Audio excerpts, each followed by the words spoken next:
C'est vrai que la plupart du temps, nos vidéos sont plus dirigées vers ceux qui sont déjà aux États-Unis et qui souhaiteraient étudier. Mais aujourd'hui, cette présente vidéo va concerner ceux qui sont à l'extérieur des États-Unis et qui se posent des questions sur comment étudier aux États-Unis. Dans cette vidéo, je m'en vais répondre à 6 questions qui me sont très souvent posées et j'espère qu'à la fin de cette vidéo, vous ne sortirez pas bredouille. Bienvenue à vous.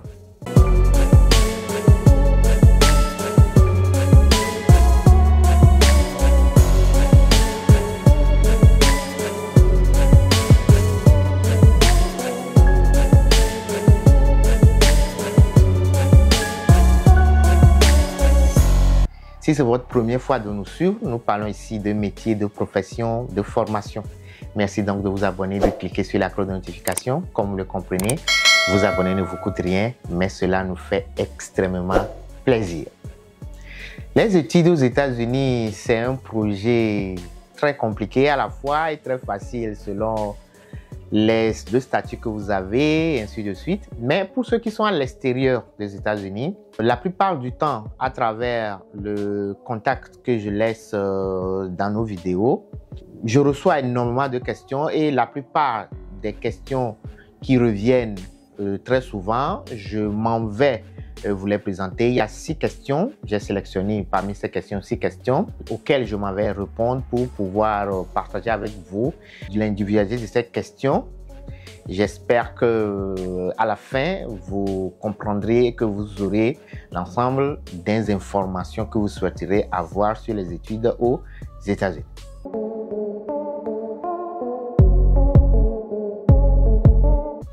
Première des questions, est-ce qu'il est possible de trouver un collège où vous aurez à payer $1000 ou bien $2000 à la fin de chaque semestre, ou bien chaque semestre, le coût de la formation vous reviendrait à $1000 ou bien à $2000? Alors, la réponse à cette question est très simple. Au fait, vous ne pouvez pas savoir à l'avance combien vous aurez à dépenser dans le cadre de vos cours d'anglais, par exemple. Dans le cadre de votre formation spécifique, dans un domaine spécifique, oui, vous pourrez savoir, mais si vous êtes venu d'abord pour faire les cours d'anglais et ensuite faire une spécialité, il serait difficile de savoir combien vous aurez à dépenser. Vous pouvez, en suivant nos vidéos, avoir une idée. Je m'en vais répondre à cette question sur la base de tout ce que j'avais dit avant. Alors, comprenez que si vous arrivez aux États-Unis pour les études sur la base d'un visa études, on vous fera passer un test d'anglais pour savoir à quel niveau vous serez. Il y a la plupart du temps 5 niveaux selon les programmes. Il y a le ESL et le ILE. Si après le test, vous vous retrouvez à un niveau 4 par exemple, et la plupart des programmes ont 5 niveaux, enfin, vous pouvez en trouver plus. Ça dépend des programmes et des collèges.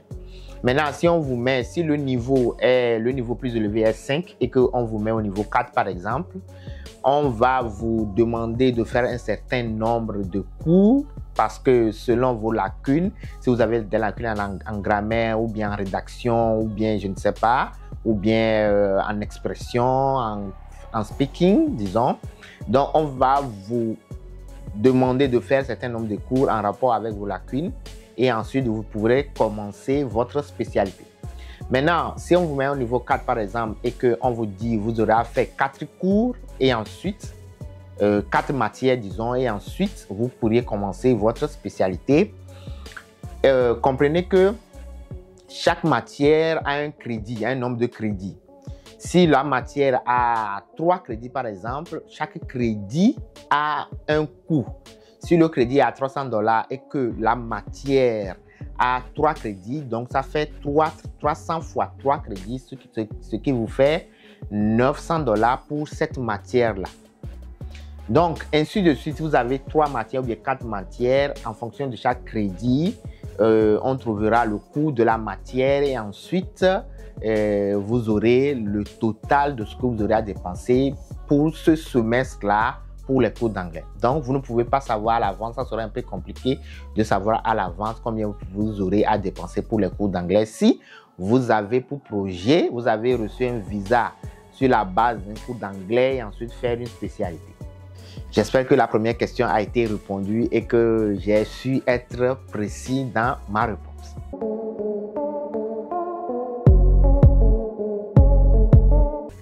Deuxième question qui m'est très souvent posée, c'est par rapport à l'attestation bancaire ou bien à la preuve de ressources financières. La question c'est, est-ce que 10 000 $ suffirait pour une preuve bancaire pour étudier aux États-Unis? Je dirais non, parce que la plupart des collèges exigent 30 000 $ ou bien 40 000 $, ça dépend, on peut trouver plus.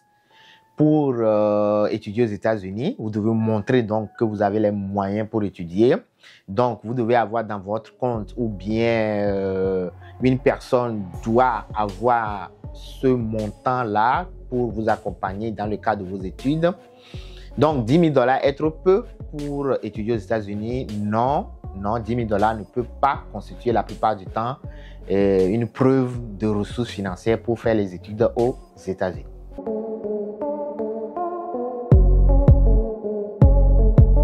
Troisième question qui m'est très souvent posée, c'est par rapport aux documents que vous aurez à fournir.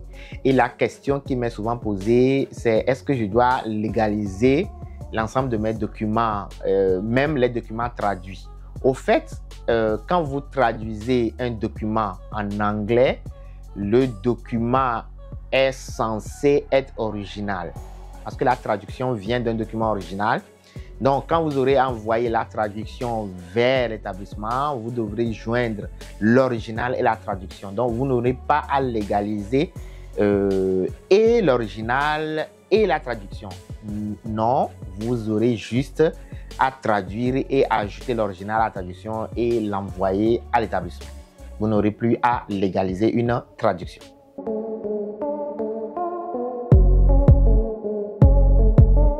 La question est par rapport à la durée du travail aux États-Unis quand vous êtes étudiant.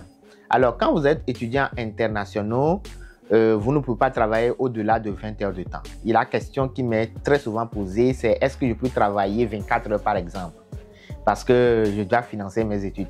Non, vous ne pouvez pas travailler plus de 20 heures de temps parce que la plupart du temps, vous avez la capacité de travailler dans l'enceinte du collège ou bien de l'université.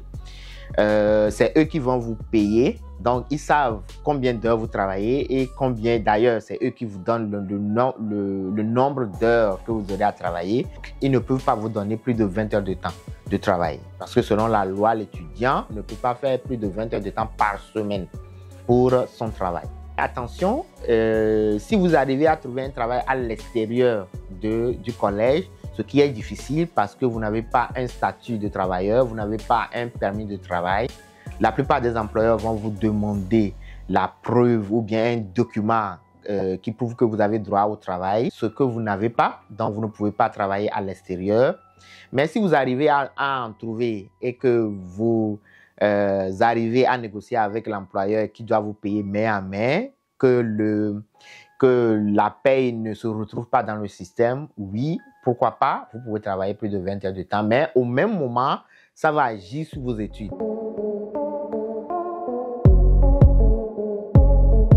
Cinquième question qui m'est très souvent posée, c'est par rapport au logement. La question, c'est combien je dois payer pour le logement à l'avance. Au fait, comprenez que la plupart du temps aux États-Unis, vous devez payer le premier mois avant votre arrivée aux États-Unis. Et ensuite, vous payez, vous faites un contrat. Au fait, la plupart des collèges et les universités font un contrat de résidence dans leur appartement. La plupart du temps, c'est un contrat de 10 mois et d'1 an. Si c'est un contrat de 10 mois, vous faites le contrat et vous payez le premier mois à l'avance.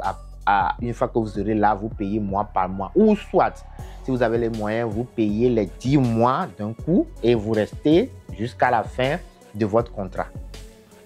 Pour le coût du logement, j'ai fait une vidéo déjà qui expliquait tout le processus. Je laisse la vidéo là pour que vous puissiez aller là regarder.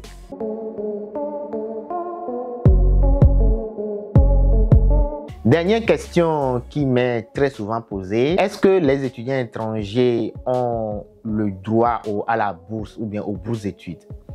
Oui, les étudiants étrangers peuvent avoir, ou bien les étudiants internationaux peuvent avoir des bourses d'études, mais pas les bourses d'études venant de l'État, comme le FAFSA.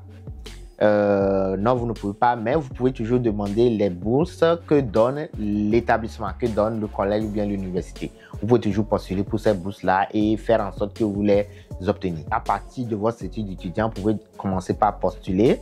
Et en plus, quand vous êtes déjà sur le territoire, c'est encore plus facile de postuler et d'avoir ces bourses-là.